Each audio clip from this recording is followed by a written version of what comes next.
안녕하세요. 연대기로 읽는 성경 읽기 성경 개요 시간입니다. 오늘은 사사기 같이 공부하도록 하겠습니다. 사사기는 제목을 새로운 지도자의 필요성 이렇게 제목을 잡아보았습니다.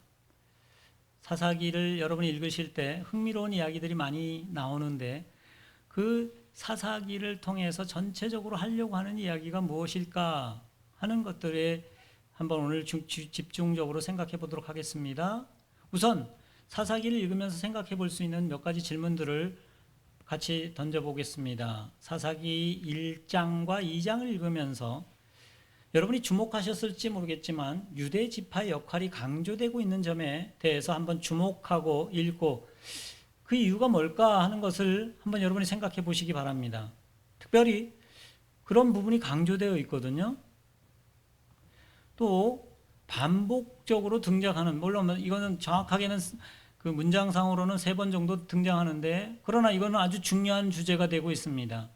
왕이 없으므로 사람이 각기 자기의 소견에 좋은 대로 행하였더라, 이런 말이 등장하고 있는데, 왕이 없으므로, 이 말이 의미하는 바와 그 말을 반복하는 이유가 뭘까 하는 것을 여러분이 사사기서를 읽으면서 좀 고민해 보시면 좋겠습니다. 그 다음에 사사들의 성품에 대해서 한번 살펴보시기 바랍니다. 여기 12명, 드보라까지 해서 13명이 등장하는데 그 하나님께서 그들을 사사로 세우신 이유가 뭘까 하는 것을, 그들의 성품들을 살펴보면서 한번 살펴보면 좋겠습니다. 그리고 사사기는 처음에 누구를 대상으로 기록되었을까, 이 부분도 좀 생각해 보시면서 읽으시면 도움이 될 거라고 여겨집니다. 제가 여호수아서를 설명할 때도 그런 말씀을 드렸지만 성경은 그 당시의 기록이 그냥 그대로 그냥 기록을 남긴 것이 아니고 그 당시의 자료들을 수집해서 후대에 기록하고 있거든요. 그래서 그것을 기록할 때에는 그런 방향, 왜 그 책을 그 글을 쓰느냐, 그리고 그 글을 어떤 방향에 초점을 맞춰서 쓰느냐 하는 것이 명확하거든요. 그러니까 그런 부분들을 1차적으로 성경을 읽으면서 처음에 읽을 때는 그런 부분을 이해하는 것이 필요합니다. 그런 다음에 세부적으로 현실에 맞게 아니면 현실적인 적용이나 이런 깨달음을 얻는 것이 필요한데, 1차적인 것은 처음에 누구를 대상해서 왜 그것을 기록했는가 하는 것을 이해하는 게 1차적인 이해입니다. 자, 그런 면을 생각해 보면서 여호수아의 개요를 한번 살펴보겠습니다.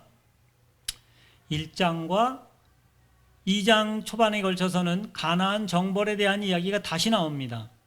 그런데 여기서 우리가 생각해 볼 수 있는 게, 여러분이 한번 사사기를 읽으실 때 제가 지금 말씀드리는 것을 좀 생각해 보시면서 읽으시면 좋겠습니다. 거기에 유대 지파가 승리하는 그러한 면이, 유대가 아주 전면에 등장하는 것을 보게 됩니다.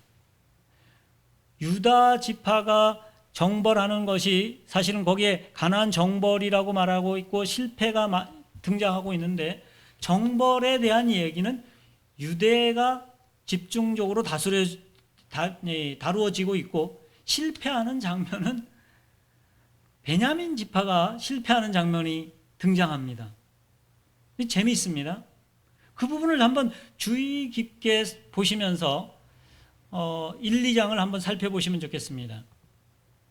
그 다음에 2장 6절부터 3장 6절에는 이제 순환 구조가 이렇게 완전히 그 구조를 이렇게 그려주고 있는데, 먼저 이스라엘이 하나님 앞에 배반하는 내용이 나옵니다. 왜 배반이라는 표현을 쓰냐면은 그들이 하나님 아닌 다른 신을 섬기면서 그 이스라엘이 점령하지 못했고 남아있던 그 사람들, 원래 하나님이 다 멸하라고 했는데 그 여호수아가 염려했던 일이 바로 여호수아가 죽고 이 가나 출애굽 다음 세대까지 죽고 이 애굽의 출애굽을 잘 모르는 세대들, 여호수아를 모르는 세대가 등장하자마자 바로 하나님을 배반하고 우상으로 그들의 신을 섬기는 그러한 일들이 벌어지게 됩니다. 이건 배반입니다.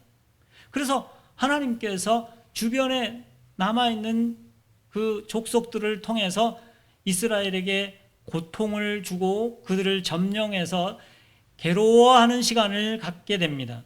그러면 이스라엘이 하나님 앞에 그 자신의 처지를 호소하면서 구해달라고 요청을 하게 되고, 이제 하나님께서 사사를 세워서 그들을 그 곤경에서 구해줌으로 그들이 구원을 받은 후에 평화가 어느 정도 지속되는 그런 패턴으로 계속해서 반복적인 순환이 이루어지는 것을 보게 됩니다. 그 순환 구조가 설명을 해주고 있습니다. 그리고 3장 7절부터 이제 16장 31절까지 12명의 사사들의 이야기를 기록하고 있는데, 거기에 두보라는 여자잖아요. 이 두보라가 포함돼서 13명 이렇게 등장하는데, 이 남자 사사로 등장하는 사람은 12명으로 등장해 있고, 그 중에 6명은 좀 이야기가 장황하게 좀 자세하게 나와 있고, 그 6명은 그냥 이름과 간단하게 그 상황들을 언급하는 내용으로 기록이 되고 있습니다. 그리고 21장까지 기록이 되어 있는데 17장부터 25장까지는 사사들의 이야기가 아니고 이 두 가지 사건을 기록하고 있는데, 그 두 가지 사건은 이스라엘이 얼만큼 타락했는지를 보여주는 정말 극도의 그 타락상을 보여주는 장면을 보여주고 있습니다. 그 17장과 18장에서는 에브라임에서 미가 제사장이 이거는 제사장이라고 말하지만 사실은 우리가 생각하는 지금 레위기와 신명기를 통해서 하나님께서 이스라엘에게 가르쳐준 제사장과는 전혀 다른 혼합주의 형태의, 그냥 그런 형태의 모습을 띠고 있는 제사장의 모습을 그려주고 있는 장면이 나옵니다. 근데 그게 에브라임 땅에서 벌어지고 있습니다. 이것도 아주 의미심장합니다. 여호수아가 어느 지파 사람인지 아십니까? 우리가 여호수아 할 때 말했지만 여호수아는 에브라임 지파입니다. 그러니까 지금 그 지도력이 에브라임 지파인 여호수아까지 보면은 처음 출애굽할 때는 누구에 의해서 되었습니까?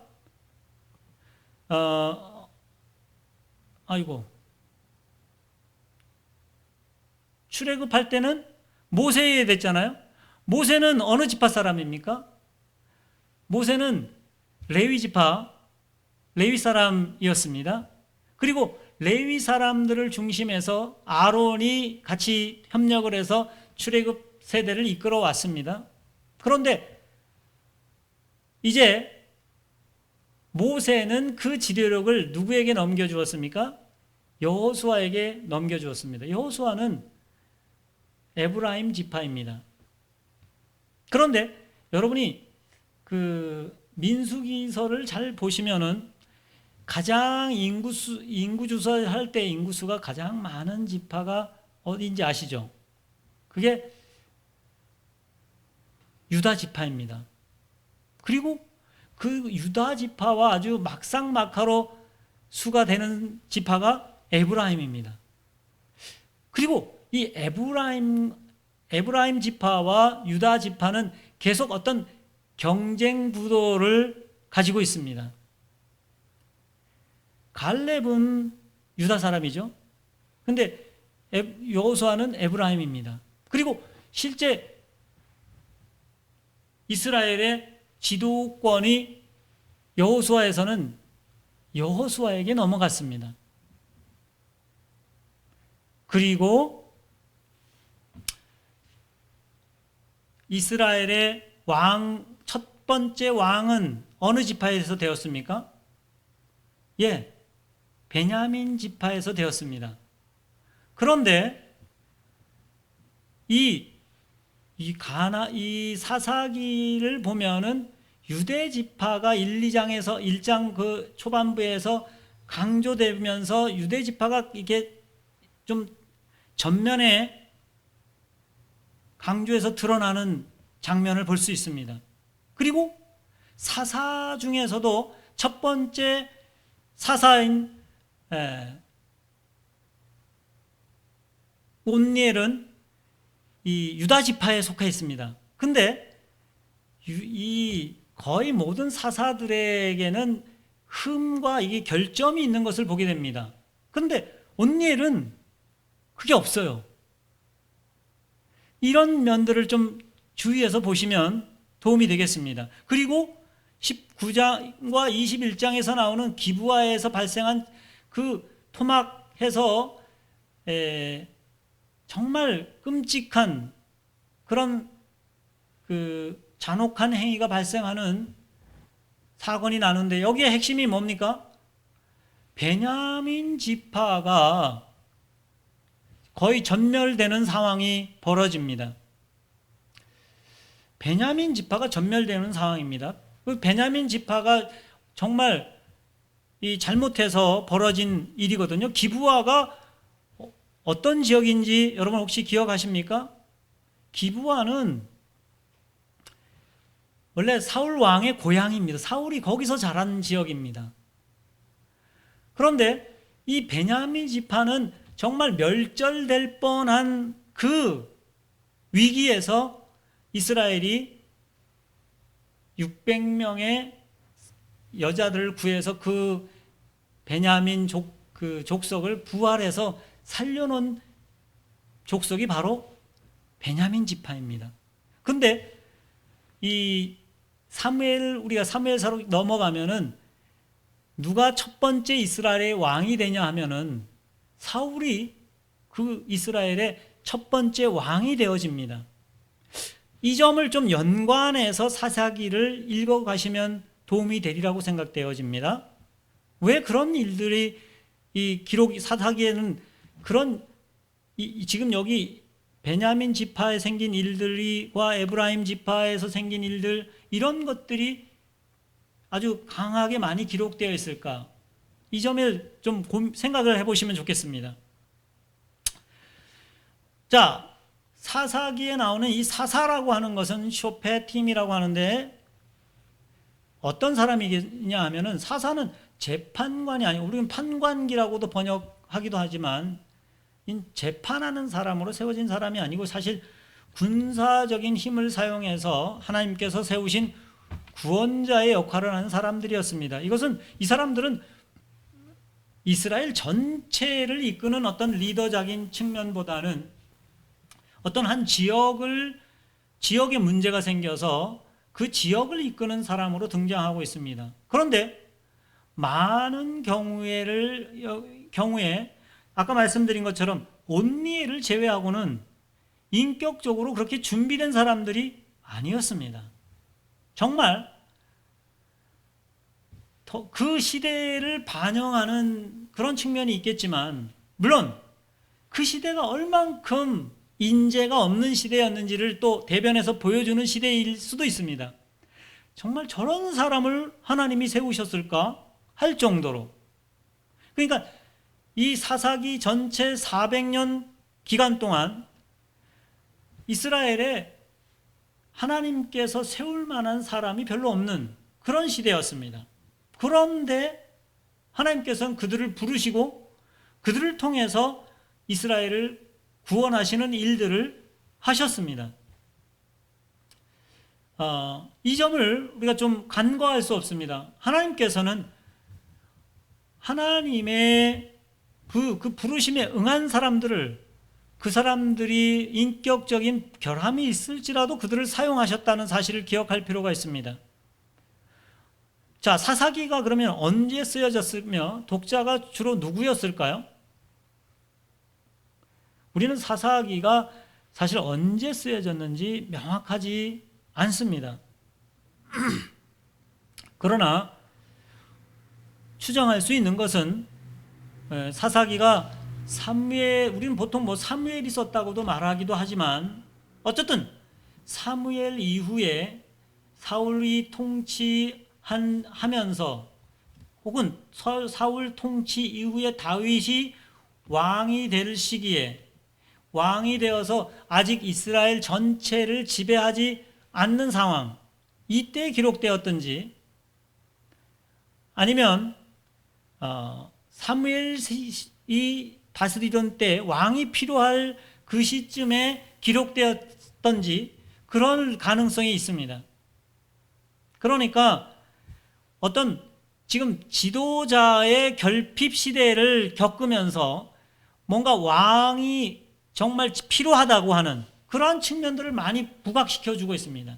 그래서 반복되는 그때의 왕이 없으므로 이스라엘이 자기 소견에 좋은 대로 행했다 하는 것이 반복적으로 등장하고 있는 것을 보여줍니다. 특별히 우리가 모세오경을 지금까지 공부를 해왔는데 모세오경에서 계속되고 반복적으로 강조된 것이 무엇입니까? 하나님께서 이스라엘에게 율법을 주시고 율법을 통해서 하나님께서 이스라엘을 다스리시기로 하시고 그 이스라엘은 그 하나님께 순종해야 한다고 하는 그 사실을 약속하시는, 서로 약속을 맺는 그런 것들이 계속해서 등장합니다. 그래서 여호와의 말씀에 율법에 순종할 것을 계속 권고하는 내용이 나옵니다.